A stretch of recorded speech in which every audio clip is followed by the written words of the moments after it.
Start the recording.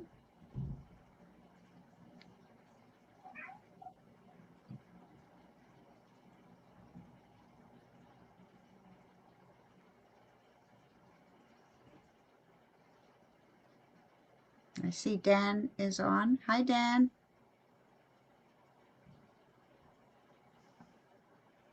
Hi, Tally. How you doing?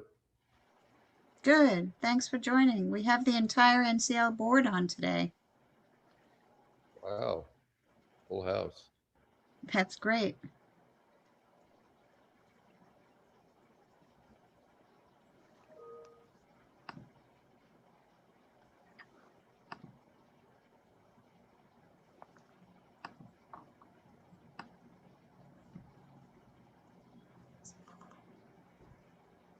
And hi, Toby. Thank you for joining. All right. I think we'll go ahead and get started. Can everybody see my screen? Yes. Yep. Yes. See your screen. Yes. Great. So welcome everybody to our monthly coaches call for April. And now that the spring season is over, we can talk about it. We've got some news to share and some exciting discussions happening today. Here's the agenda. So we're going to do some guest introductions. Then we'd like to spend a little bit of time, probably about 15 minutes, talking about the planned or actually envisioned NCL game revisions for the fall. And we're really looking for your feedback, so please do weigh in. And then we've got actually four students on the call today from the first place winning team and the second place winning team for the NCL spring season. So they're going to answer some rapid fire questions that we have. And you all are invited to also ask them how they did it.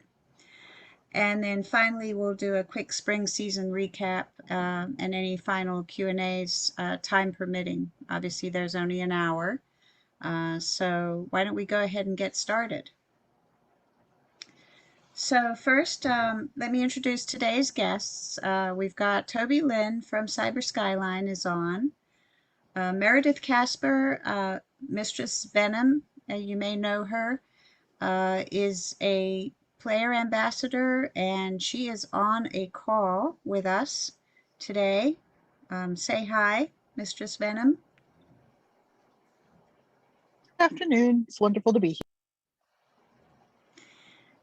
And then our four students that are joining. So from the first place team, Arman Kapoor, APRO, and Sean Duong, SCAT.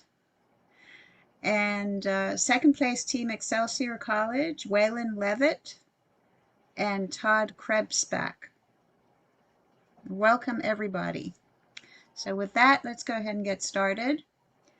And actually, before we get to the first and second place teams, I know that that's really exciting, but I do want to ask Toby to talk to us about some of the aspects of the game that we're considering changing. We started on that last time. We started talking about how people would feel about having an annual subscription. Seemed like a lot of people were very interested in that idea, but there are other, even yet more improvements being considered. So, Toby, take it away. Sure, thanks, Sally. So we had a discussion after the season ended, in particular with the aspect of bracketing, because I know a lot of folks, both players and coaches included, were a little bit disappointed in some of the team game bracketing, in particular, that some of the players who were originally positioned in the gold bracket in the individual game, they ended up in the silver bracket for the team game, for example, due to how the bracketing system on that worked. So we are actually thinking of completely redoing that particular bracketing system, completely reimagining it so that it makes a little bit more sense. What we have discussed a little bit internally right now is that the original intent for the bracketing system was to group people of similar skill levels together so that they could have a more localized ranking to showcase versus this national overall with thousands and thousands of players in it. Because to get into, say, even the top 10% on this national leaderboard now becomes a really difficult task to do. So that was the original intent of the bracketing system. And it seems like slowly and slowly we're no longer achieving that original intent. And we're wishing to sort of reframe that a little bit. One of the things that I actually wanted to ask some of the coaches and actually some of the players here is that do you all actually use the bracket leaderboards to compare people with similar skill levels, or is the brackets more like a measurement of maybe season over season achievement type of thing? Or because I wanted to get a little bit better understanding of how folks are using the bracketing system thus far. Anybody have any comments on that? So Wayne Levitt here from Excelsior College.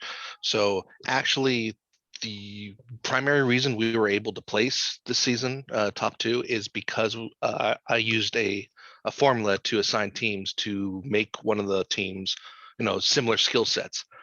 Prior to, for the last 6-7 years that I've been doing the NCL, I would try to make all the teams equal so they were teaching and learning teams. So we'd have like one gold player as the captain or the scorer, and then they would teach everyone else underneath them, the silvers and the bronzers. But this year we shuffled it up and made one that was like pure gold bracket, and obviously it worked. So that's just kind of how we do things, or I've been doing things for several years. It also helps to have players within the college that have those kind of skill sets to be able to make these kinds of teams. So I would say, to directly answer your question, yes, we've switched our mindset, our game up, to start being more mindful of a gold team versus silvers and so forth. Got it.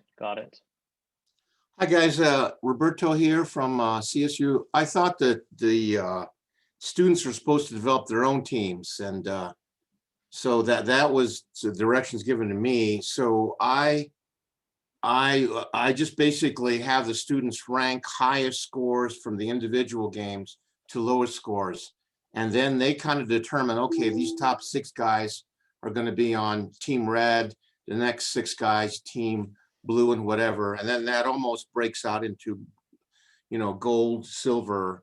But I let the teams kind of develop themselves because I thought that's what we're supposed to do. But if we can develop our own teams, I'd like to do that, because we reduced, we went from top 15 to 72 this season because we lost our varsity, our first team to graduation. So we have the junior varsity playing in there for us, and they're trying hard, but they're junior varsity. So this is called a rebuilding year. So, but Mr. Torregas and Mr. Manson, Dr. Manson, what do you guys think? How should we develop these teams? Because, I don't know. My feeling is coaches should have freedom to develop the teams however they want. I think schools have different approaches, and I think they should be empowered. The directions say, though, students supposed to develop their own teams. Coaches are not supposed to do it. So I was following that one, but yeah. I agree. I think we should develop our own teams, but whatever you guys think. Well, again, Yeah, so going back, I'm sorry, Todd, just a quick reminder. The whole purpose for the NCL is to strengthen the educational kind of environment and to strengthen the capacity of the individual student. And so I have to agree 100% with Dan that each school will have a different approach and a different take on how education is accomplished. It sounds like we have to make sure that the messaging from NCL to the individual coaches and to the schools is sharpened.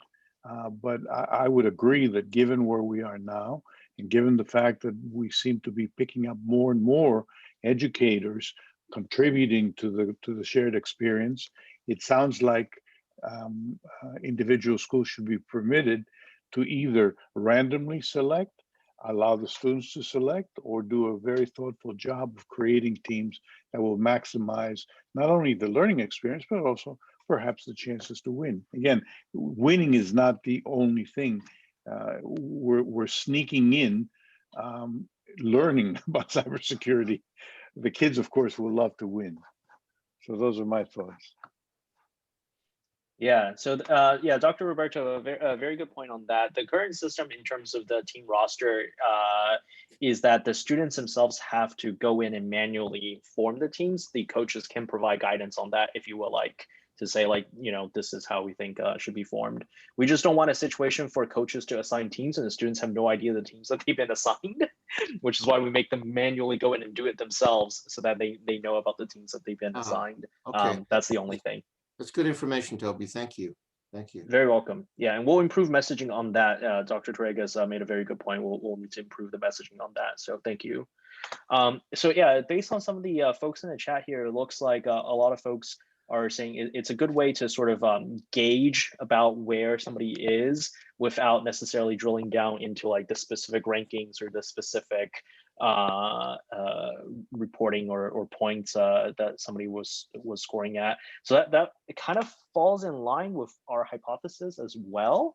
So one of the things that we were noodling about potentially introducing in the fall is instead of a preseason to bracket, we would award essentially a medal at the end of the individual game and then subsequently at the end of the team game, very much similar to how some video games might have gold, silver, and bronze tier players, like that particular concept.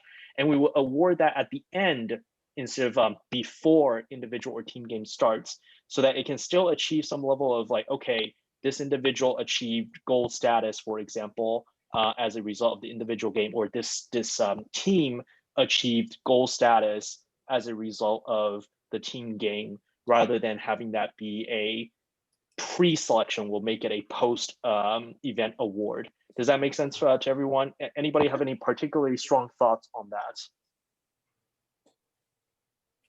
Wayne Levitt here, Excelsior College again. So the only thought I have on that is that would that would probably drive an emphasis towards the gymnasium as well, because a lot of my members only participate in the preseason just because it's kind of like a beginner. It's only a selected category. It's not the hard, fun stuff, in my opinion. But if you didn't have a preseason, that's even limited exposure for even more chances to work themselves out and see how people work together and so forth. So it's an idea, Gotcha. so, it's an evolution, but that's just my thought. Yeah, perfect. I appreciate that. Anybody else have any thoughts on that? Toby, Are you saying you would eliminate the preseason altogether, or that you just would not use it to bracket people into the individual game? Very good question. So that is something that we were discussing. We were thinking of, and to answer Wayland's question from earlier, or to address Wayland's point from earlier as well, we're not actually thinking about getting rid of the preseason, but instead we were thinking of making it a optional event, so that it still gives people here some challenges that they may not have seen before. It gives them essentially an additional practice outside of the stable set of challenges in the gym, but making it optional instead.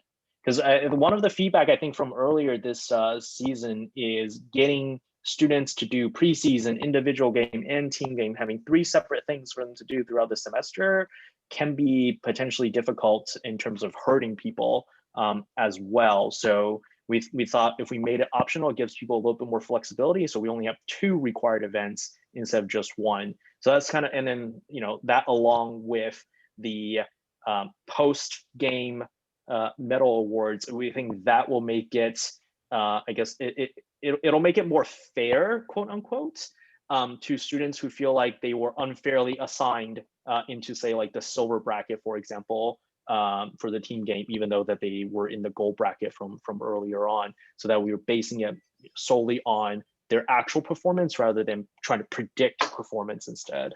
I think you should have a balsa wood category for some of our students. Yeah. We are exploring some naming options for some additional. I'm actually not kidding. We are absolutely exploring some additional naming options. So because we think like just having 3 tiers may not be enough to differentiate everything. We are actually thinking about bringing in potentially like platinum, diamond, etc., things like that as well to try to make it a little bit more differentiated instead of just top 15, top 35, and then remaining 50. Want to see some more levels because it may take folks a couple of seasons to even get out of that bottom 50%, for example. And we want folks to understand that you are still making progress. You're not like forever bronze or anything like that, right? So we're actually thinking spacing that out a little bit. So far we have 5 potential options based on the existing the existing like medal systems that a lot of video games use. We were trying to think of some better names to describe some of the various different skill levels as well. So definitely open to ideas on that as well. So balsa wood is hilarious. Yeah. So for me, so my program is, we've only been involved with the National Cyber League for a couple of years now, right? And so the individual game is part of their grade for one of the classes that they have me for, right?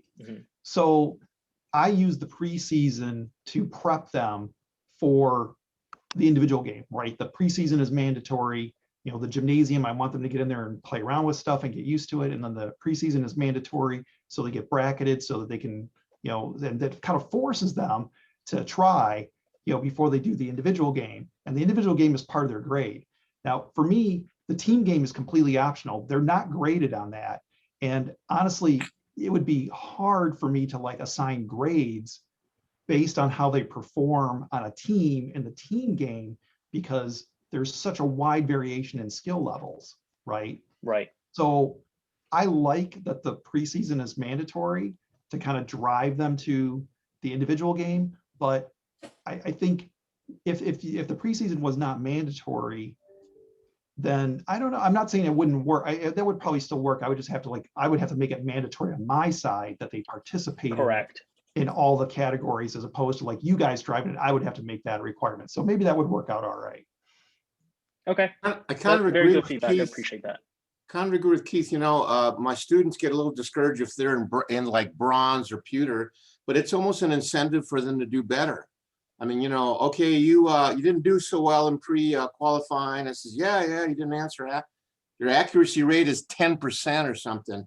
So it almost incentivizes them to do better. So I'm in favor of keeping that pre-qualifying game at least intact. I think it's a good incentive. Students want to do better, but I'm sure other people have other viewpoints, other experiences.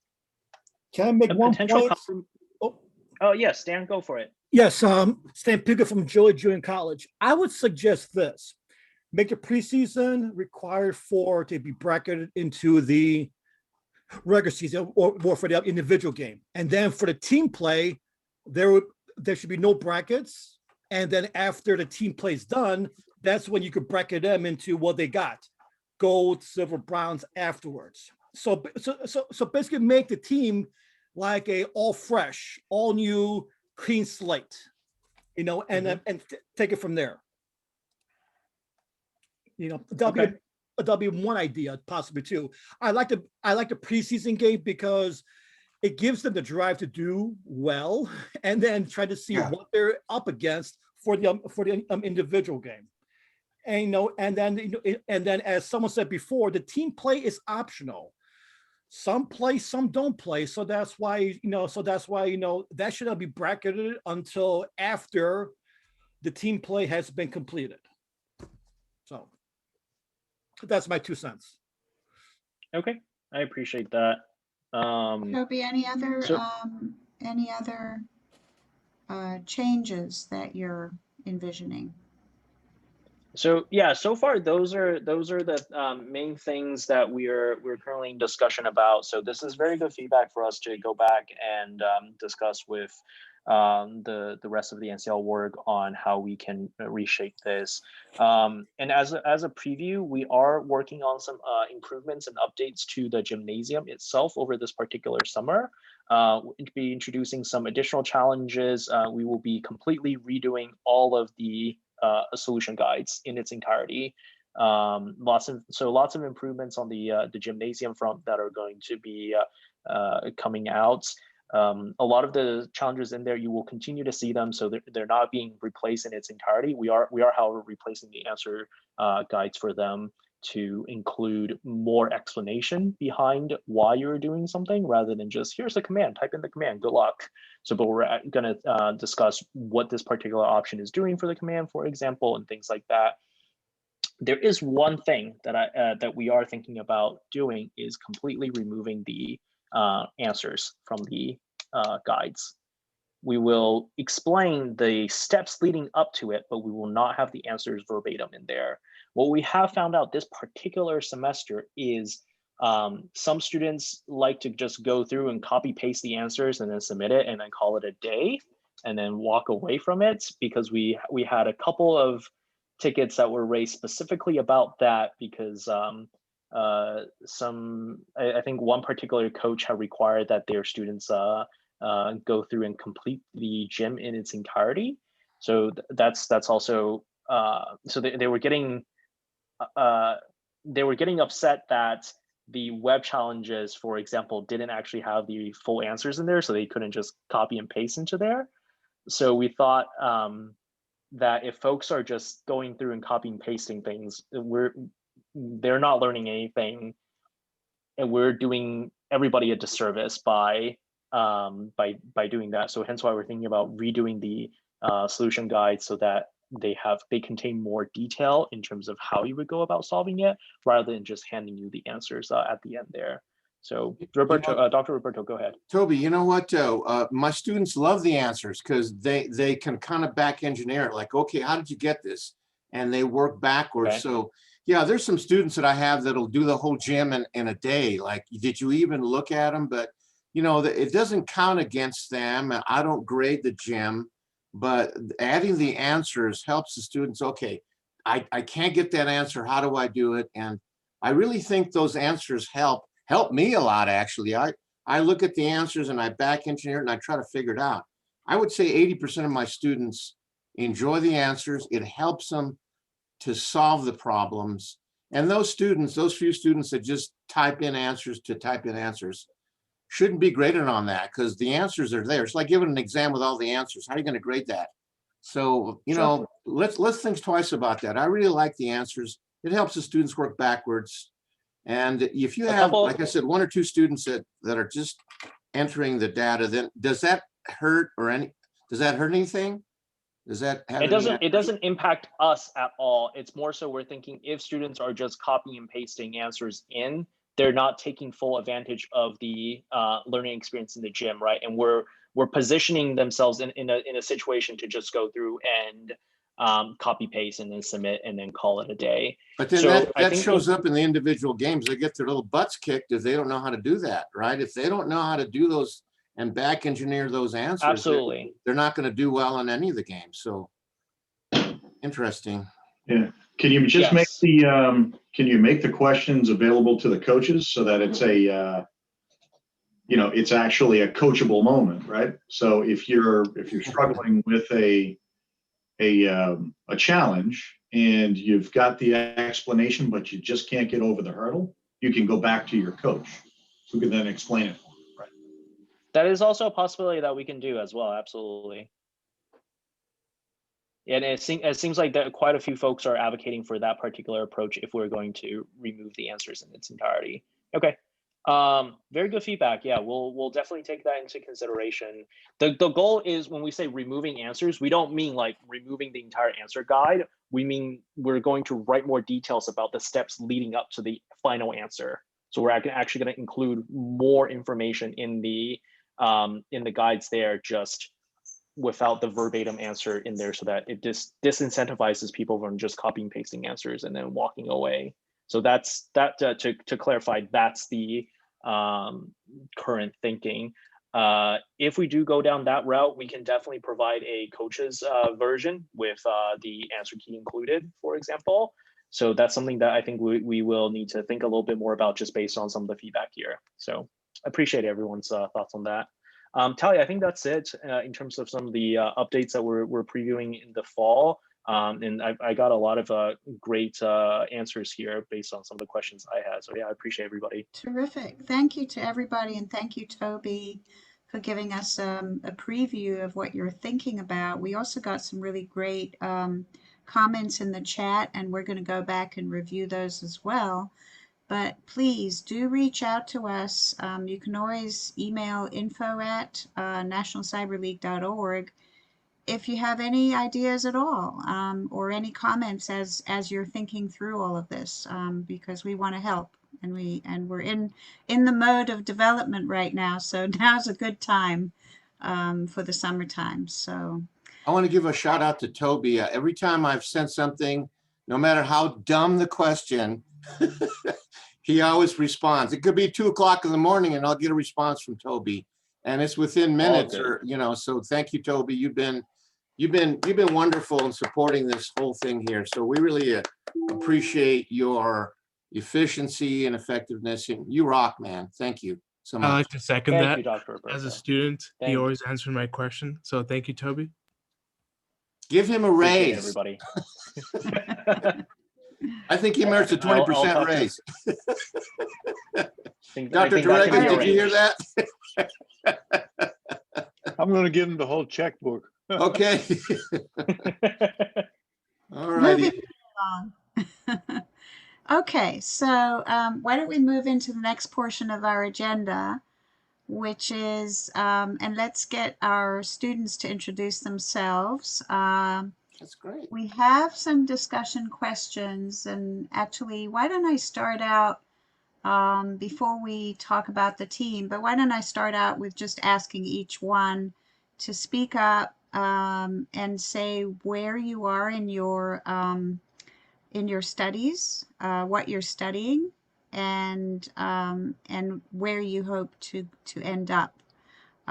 So maybe start with Arman. Hello, everyone. My name is Arman Kapoor.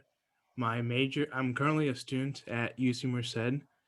My major is computer science and engineering, and my minor is management analytics and decision making, whose acronym is MAD, by the way. I'm graduating this semester in 3 years instead of 4 or 5, and I hope to get a job soon after graduation. So, fingers crossed.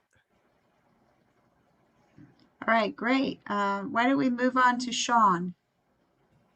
Howdy, my name's Sean Kathleen Young, or SCAT for short, and I'm the founder and administrator of IRISSEC, the first place team.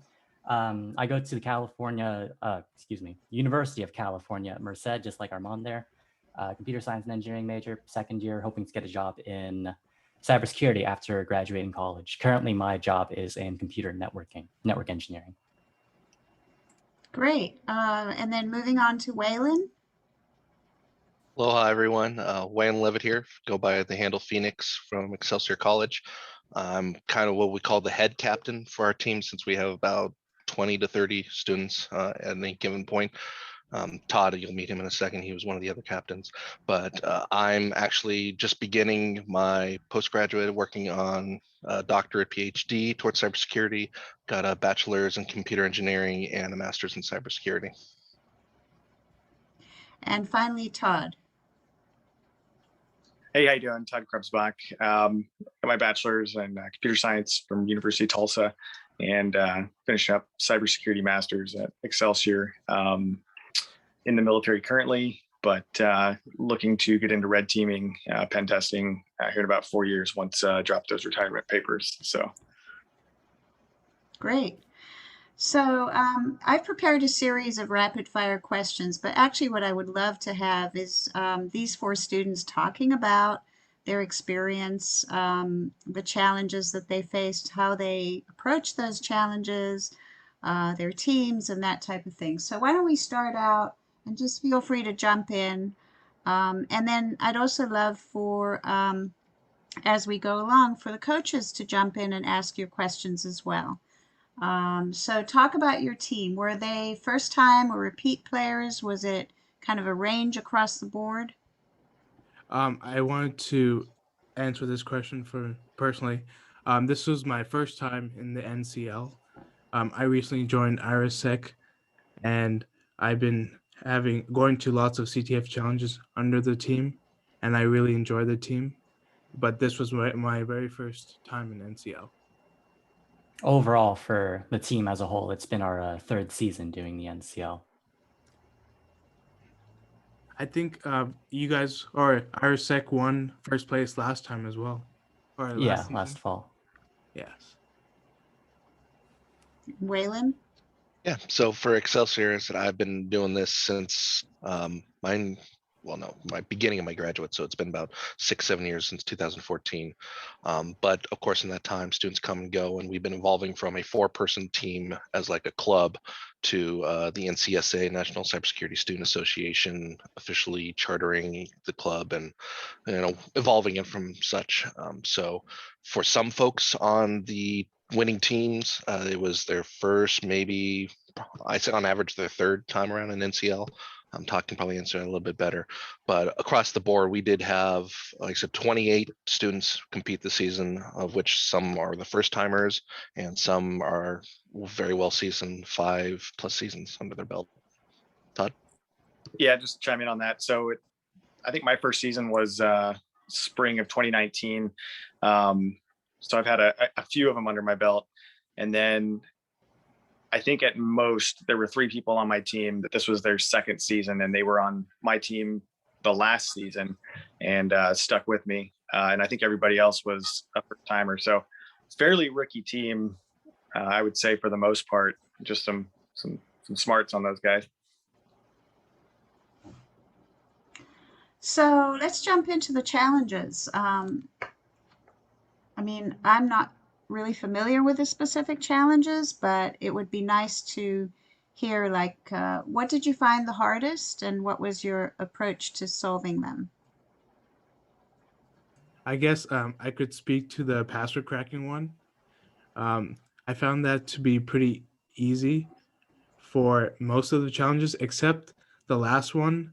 The last one, even on the individual game, was kind of hard for me, or hard for everyone, because you had to do some OS int as well as just running hashcat, because you had to find like specific teams of games or something like that. Oh yeah, our team has notoriously been bad at password cracking in the past before. This is the first time that we've ever maxed out password cracking. I think that was definitely one of the harder challenges. Probably the hardest challenge was the last web challenge that not a lot of teams were able to get. And we were able to get that in an aha moment, because one of our members just tried something and it worked, and we just wrote it off of that, and we eventually approached the solution from there. And it really was just like a random try. I really got to say that. So I can second that. We were cracking our heads on the web and just randomly tried to change that one thing up. You know what I'm talking about? And yeah, it worked. So, but I would say, like, from our perspective, I think the hardest one was the enumeration, the third one.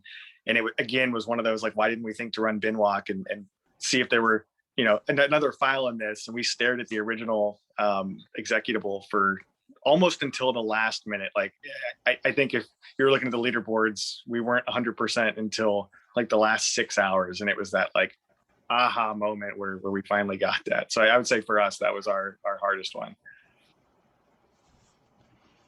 Now, I'm personally really curious. So was everybody on your team really good, or did you have kind of a range? And does it make sense to mix it up some so that you get different kinds of skills, even if they're beginners? I think Go ahead. Okay, thank you. So I think we had a various amount of skill across the team. I wasn't the best, the most skillful person on the team, but I think I brought a different perspective onto the solutions that we were able to look at and able to actually solve some challenges. Yeah, so for the overall strategy, not Todd's, I'll let Todd talk about his, but overall, I would love to get to a state where I can really drill down, and I know there's the capability within the leaderboards to look at the different challenge sections and see who did well in the individual game, and try to get that range of this person's good at password cracking, so you can do parallel engagement into the challenges. Unfortunately, we're just not that involved or that drilled down yet. So for my teams, and we had 4 Excelsior teams this competition, it was pretty much like I said, overall points, and then run a quick little algorithm I came up with, and then just stack one team of the gold bracketers and let them go forth and conquer. Yeah, and I would say we definitely had a mix of skill sets on the team. Like we had, those 1 or 2 guys that all they wanted to do was start with the password cracking and like get those rules loaded and just let it run for days and hopefully get it. And then we had one guy on the team where web was his strength. So like, while everyone was pretty good all around, I think we had some real rock stars in very specific categories, and you put them all together, and it was a really good learning moment for everyone else on the team, but also like really good to get those challenges answered and see the results. So. Great. So next question. How did you organize your team? I think we've talked about that a little bit, but what methods worked best for communicating, especially in our virtual environment? So for Team IRISEC, at least, we've always communicated through Discord. Discord's kind of always been the platform that our team uses for communications. Usually how we approach the NCL, because this is our 3rd season, we first kind of divide and conquer, but we don't submit yet. We actually work as a team in the last 2/3 of the NCL team game. We start checking each other's answers. We start working together on harder problems, checking each other's methodologies. If there are any disputes about what's the final answer is to a question, we actually take the time to discuss it and approach it in multiple ways to approach the same solution, instead of just submitting it right off the bat, because accuracy does matter a lot. I'm pretty sure everybody's like very aware of that by now, especially when you're at the top of the leaderboard. Whereas time, we always find ourselves with spare time.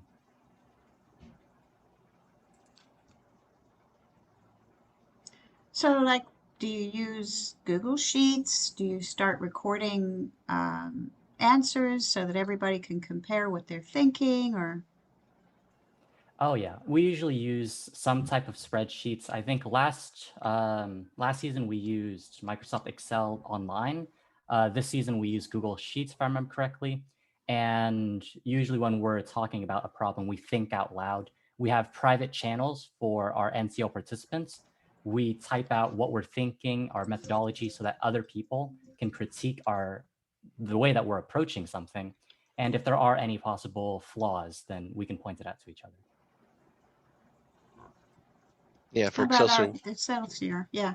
Yep, we're pretty much hand in hand, same exact thing. We use Google Sheets. I usually keep individual Excel sheet on my desktop and then share it out. And then I've tried to pass on that methodology to the other teams, but I don't enforce the sub-captains for the 4 teams to do it any particular way. I just let them, figure it out themselves. That's part of learning leadership and so forth. But we use Slack as our primary C2 methods, and then Google Sheets. And as necessary, at least when I run my teams, is I will hit those benchmarks. I'll say, every 6 to 12 hours we'll come together, and whoever's online will discuss if there's any discrepancies in the answers. If not, we'll submit and go from there, mark it, and continue on. The biggest problem that we come across, of course, being all virtual with Excelsior, is the distances. We're all in multiple time zones. So while I'm out here, enjoying the hardships of Hawaii, the poor guys in the East Coast and the snowstorms, and that 10-hour difference can make a huge communication factor.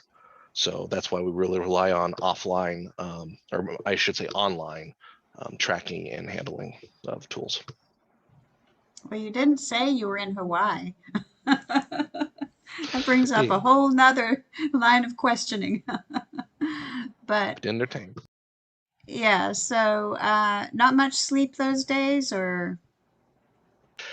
Me personally, I barely sleep. I've got a newborn, another one on the way. I've got a family. We all have those lives, real life. It really affects people. But yeah, so the lack of sleep, sometimes some of us will have to forego sleep or something else just to make those 3 a.m. meetings and so forth, which every so often we'll find some students willing to do because they're passionate. And that's when you see results, in my opinion. That also seems to be where a lot of these cybersecurity people are, is like nighttime, night birds. Okay, so then I had this question. What advice would you have for team coaches in terms of guidance, coordination, and general coaching?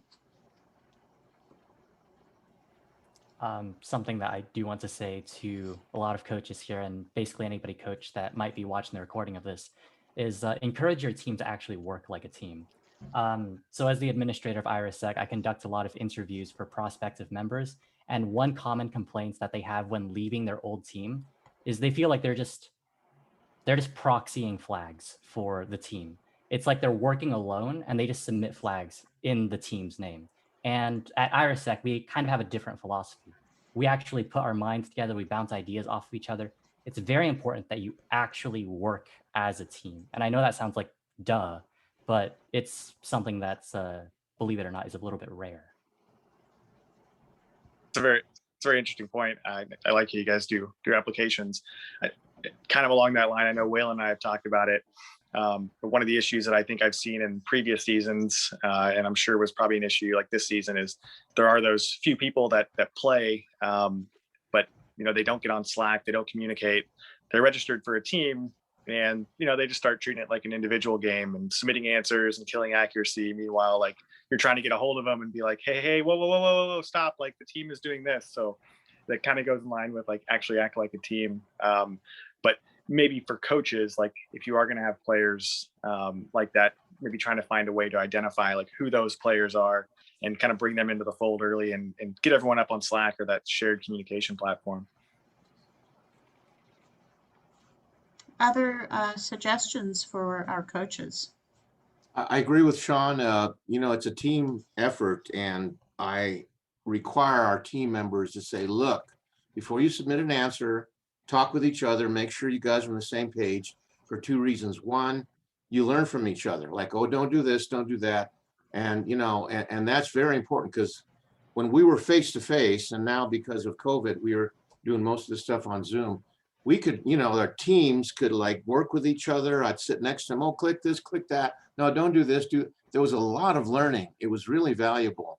And so they have to touch base with each other before they submit. Now I've got 1 or 2 team members, like Sean pointed out, that have like a 10% accuracy, and I have to pull them aside and say, look, I'm not interfering with you, but just think about, you're part of a team here.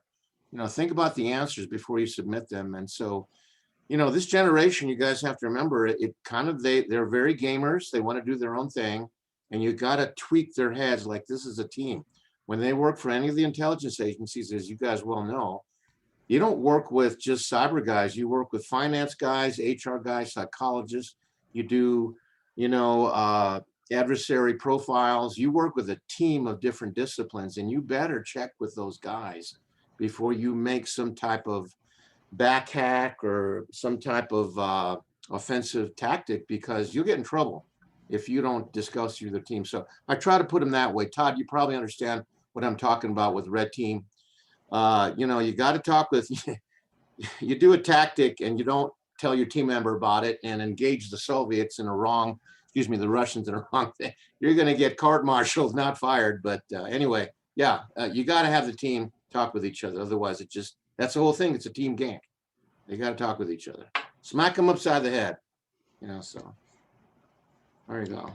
So let me open it up to everybody on the call. We've got some great opportunity here to get ideas and learn from our students, our winning students. So anyone want to jump in with questions? I got one, Tally, if nobody's jumping. Do you do a hot wash after the event? And what does it look like? I presume people know what a hot wash is, like what happened during the event itself. Yes.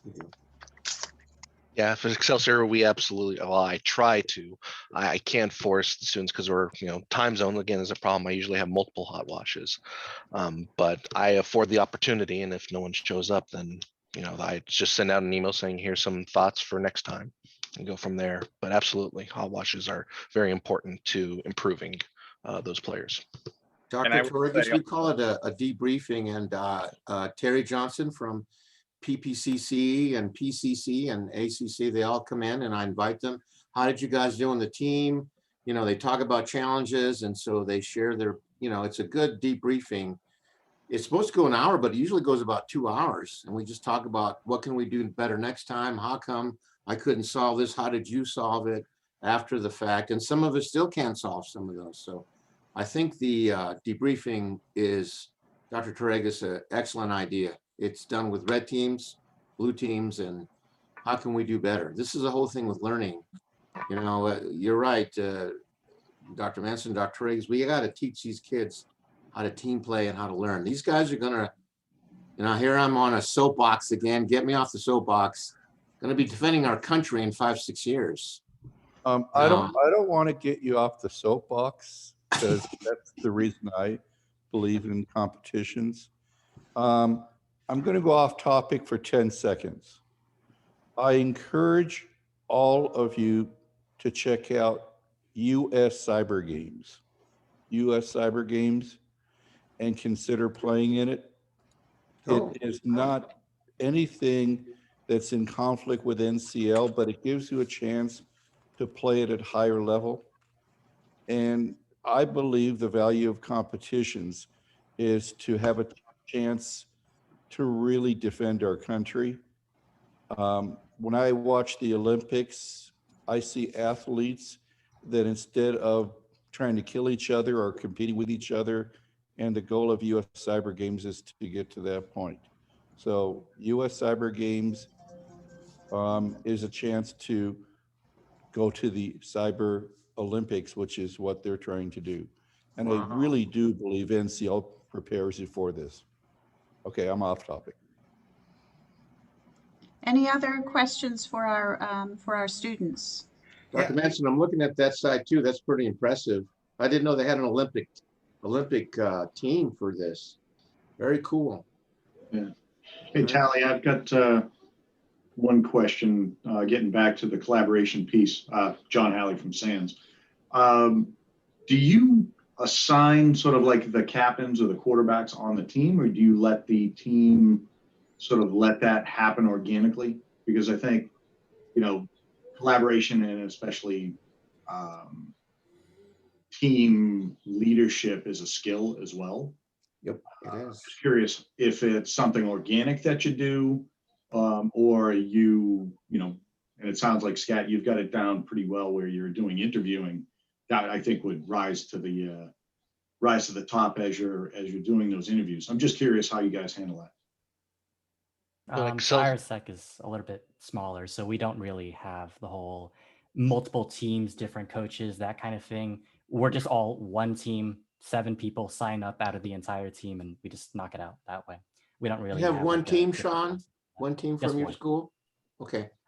Just one team from a coalition of multiple schools within the University of California system, and a couple from University of Arkansas, and I'm forgetting the last one, but one of our East Coast members. So this is just not your school. You have a coalition of other schools members. Oh, okay. Yeah, for Excelsior, we've done it both, where I look at all the leaders and I pick those high gold bracketeers and say, hey, you guys did fairly well. Do you want to be captains of sub teams and mentor, be that leadership experience and mentor and teach the students under your purview how to do things? And then this last season, we just looked for volunteers like, hey, at this point, leadership is something that Excelsior we want to try and drive because it's a different skill set, but it's very necessary. So if you want to expand, then I take them under my personal wing as the lead coach, and I try to give them some leadership points and tactics and so forth. And then I just go hands off and let the individual team captains do their thing. All right. There- Any I got- other thoughts before we move on? Oh, Chris. Hey, Chris, how are you doing? I'm good. How about yourself, Tally? Good. How's SoCal going? Oh, good. Yeah, we it was a good competition. We just did a video too for some science fair this week. So thanks for Toby and Franz for helping us put that together. Uh, hey, my question is, and this might be a little more for the Excelsior folks, but our students are older, and trying to get them motivated just to participate. We bought over 200 codes, but about half didn't even get any points, even in the general game. But I've noticed kind of once I get them in, they'll come back. But it's kind of getting them in because they're, I don't know if they think they're gonna be embarrassed or, it's a challenge. So any thoughts on getting the older students interested in the competition? If you figure it out, you let me know, because this last thing, my team for the team thing, I was the only one that showed up out of 7 people. So it was definitely hard. I was glad Todd did as well as he did. All 7 of his guys jumped right on board and they were motivated. But usually what I do is we track scores from preseason, individual, and team round. And then, like I said, I got an algorithm of weighted on, what the points wise are. And then from that, I create an overall team average. And keep score that way. But to motivate them to get to that point, I try to reach out through email, Slack, C2 methods, and just say, hey, here's some where we're just getting together to talk shop and so forth. And here's something that we can try to do, or here's a video I put together on how to do this challenge on Linux and Windows. So that way, if you already know how to do it, well, maybe you can try a different method. And just try to get those juices flowing, like you said, so they're more invested in, oh, I already know how to password crack with John. Well, what about hashcat GPUs? What about other stuff? So just trying, there's more than one way to skin a cat tactics, essentially. Great, thanks. And one thing I was teaching this month, so I did offer 10% extra credit if they were top 3 in their bracket, and one of the teams did it, so they all got the 10% plus up. So that did work. So one thing I might mention is we want to start a Slack channel for this group, for the coaches. And I think it would be great to be able to ask and share these types of questions and answers amongst you all. So I'll just give you a heads up. We're not quite ready to launch it yet, but we hope that you'll join and participate, because I think it's a great way. I know I'm part of a couple of Slack channels, and it's a great way to get your community involved. So, okay, so thank you so much to our students. You're welcome to stay on. There's not much time left, but we're just going to cover a couple of stats for this season. But we so much appreciate your joining us and being willing to share your experience and your advice, and thank you so much for participating. So with that, here are the NCL spring season stats. So 6,380 students registered, which was a record for the spring season. I'll also ask Toby if he has any additional comments, but 520 colleges and universities, as well as 60 plus high schools. And here are just a couple of pie charts in terms of, I thought this was interesting how people heard that 66%, so 2/3, actually participated because of one of you all. So that's really good. 10% from social media, which is also good, and about 12, almost 13% learned about it from a friend. So tell your friends. And then the breakdown on the degrees that they're pursuing. Almost more than a third are pursuing bachelor's degrees, 17.4% high school diplomas, and 6.6% are in a certificate program. So 26% in associate's degrees, and almost 10% for master's degrees. And then we've got the teeny little slice of doctorate degrees. I guess like Waylon, aren't you pursuing a doctorate? Yep. Pretty amazing. So any questions on that I or Toby can answer? I thought there was like 900 university teams, because when you say competition, I thought I saw So 900. this is the actual colleges that participated. So Not number of teams, because each okay. college or university Got it. may have more than one. Got it. So Okay. I think last spring, we had about 430-ish colleges, universities last spring. So we did actually ended up adding a lot of new colleges and universities into the NCL right. family here as well. There is one thing that Tally graph here reminded me. We have a ambitious plan, keyword is ambitious plan, to do high school rankings as well, since we are getting to a critical mass of having a sizable number of high school students participate in here as well. The difficult part in that is the high school, the database for high schools in the US is really messy, because high schools are accredited by states, and then there's about 50 plus different data sources, and because what you use is Department of Education database for all the colleges and universities, and that makes it really easy.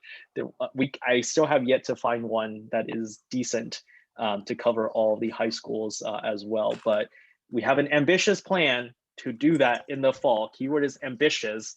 We will try our very best to have that ready by the fall, but if not, we'll definitely have it ready by next spring. So that is something that we will attempt to do, since we are getting quite a lot of high school folks getting involved, and they are actually doing very, very well, even compared to the colleges and university students. So we want to also recognize the high school players as well. And I'm just reminded that our friend from CompTIA is here, Stephen Schneider, who you all met, some of you might have met a couple of times ago. And thank you for joining us, Stephen. I asked him specifically to come because we were having this discussion with the students, and in case there could be some way our partnership with CompTIA might be informed from this discussion. So thanks for joining us, Stephen. Hey, anytime. It's always fun to hear what you guys are saying. So it's a great conversation, and looking forward to learning even more. All right, so with that, we are reaching the end. And just so that you know, if you want to go to the website, if you ever need a recording of these calls, or you want to check on the schedule for when these calls are coming up for the following month, of course, you'll be hearing from us by email along with the Zoom information. Thank you, Dr. Roberto. So that it's easier to find. But any other thoughts before we leave off? Any questions? Stay healthy. We want to see you here again. You too. You too. Okay. Well, with that, thank you so much for joining, everybody. And Thanks, see you everybody. next time. All right. See you next month. Bye-bye. Thank you. Thank you, guys. Thank you for having us. Thank you so much. I want to hear what your impression was after.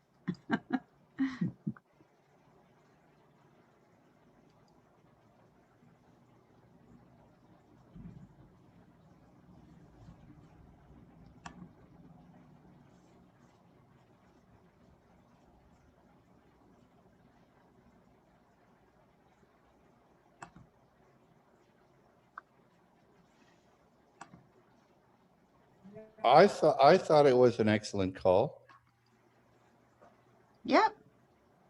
I was so happy to hear from the students themselves. Very interesting. Wouldn't it be fun to get a whole bunch of them together in a room and have a party? All right. Yep. Well, we will talk to you all next time. Thanks, Bye. Tally. This was very helpful. It's You're always good welcome. always good to Thank hear you from to the Toby. client. Yeah. Yep. Great. All right. Talk later. Bye. Bye. Take care, everyone.